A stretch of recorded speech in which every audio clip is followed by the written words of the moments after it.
dia a todos. Hoje iremos apresentar o jornal Garotas Mulheres e iremos falar sobre a guerra entre Rússia e Ucrânia, que já gerou cerca de 19 mil mortes, 10 milhões de desalojados e 1.700 edifícios destruídos. A guerra, mesmo não sendo mundial, consequentemente acaba respingando no mundo inteiro, tanto pela economia e tanto pelos valores da humanidade, causando um clima caótico e tenso.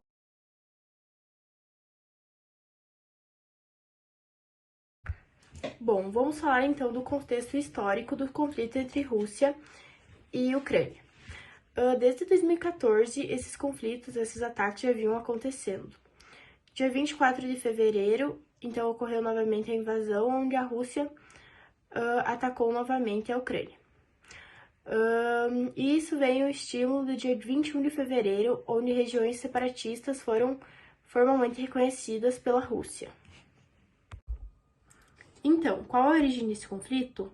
A Rússia e a Ucrânia faziam parte da União Soviética. Em 1991, a União Soviética parou de existir. Após a Ucrânia se tornar independente, a Rússia e ela continuaram tendo contato. Mas, depois de um tempo, a Ucrânia acabou elaborando um acordo com a União Europeia. A Rússia não gostou e acabou se posicionando contra, tanto que esse acordo não aconteceu. Isso fez com que ocorresse um monte de manifestações. A Rússia utilizou isso, se aproveitou da situação apoiada por Moscou e invadiu a Ucrânia. Não durou muitos dias e a Rússia já estava no poder daquela região. Nisso, então, foi um ponto crítico que determinou as relações entre a União Europeia, a Rússia e os Estados Unidos. Acabou que, no fim, ocorreu sanções econômicas para Moscou e a Rússia foi retirada do G8. Então, para finalizar o porquê dessas tensões, é importante saber que a Rússia e a Ucrânia possuem vários laços étnicos, históricos e culturais. Então, um argumento da Rússia para anexar aquelas regiões é a questão da língua em comum, né? Já os Estados Unidos e a União Europeia veem a Ucrânia como um ponto estratégico geograficamente, e isso é o que preocupa tanto o Putin.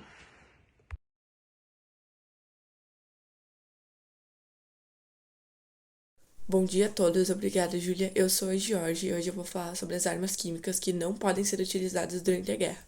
Primeira de todas são os agentes sufocantes, como o fosgênio, que foi utilizado na Primeira Guerra Mundial, que ataca principalmente o pulmão e o sistema respiratório. Os agentes neurotóxicos, como o que foi desenvolvido pela União Soviética, que ataca principalmente o sistema nervoso.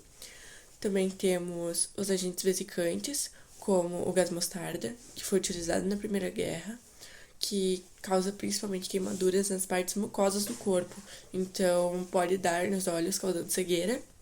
E só para vocês entenderem tudo que eu falei, todos esses agentes podem ser fatais sim, e todos eles podem ser colocados em bombas, mísseis ou qualquer outra artilharia que eles tenham feito, sendo proibido o uso de armas químicas causando crime de guerra.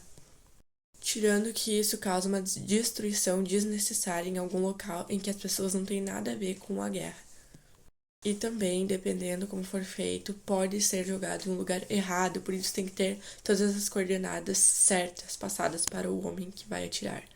E nós também temos as armas biológicas, que podem ser um vírus, uma bactéria, um fungo, feito em laboratório.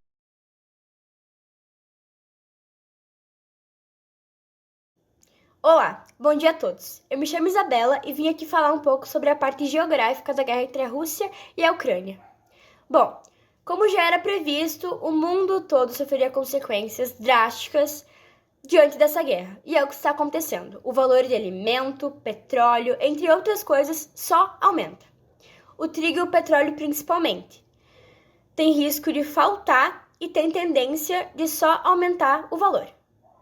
Até porque a Rússia é a maior exportadora de trigo do mundo e a Ucrânia ocupa a 4ª posição de transporte de trigo no ranking. Os dois são responsáveis por cerca de 30% da exportação mundial de trigo. Esses 30% correspondem a 210 milhões de toneladas. Os preços globais do petróleo saltaram acima de $105 por barril. Esse é o nível mais alto desde o ano de 2014. Nós, consumidores, vamos pagar mais em alimentos e na gasolina. Tanto é que nós já estamos percebendo isso. Hoje em dia a gente está pagando quanto na gasolina? 6, 7, até 8 reais. Isso é um absurdo. Mas tem só a tendência a aumentar. Pela possível falta de recurso e,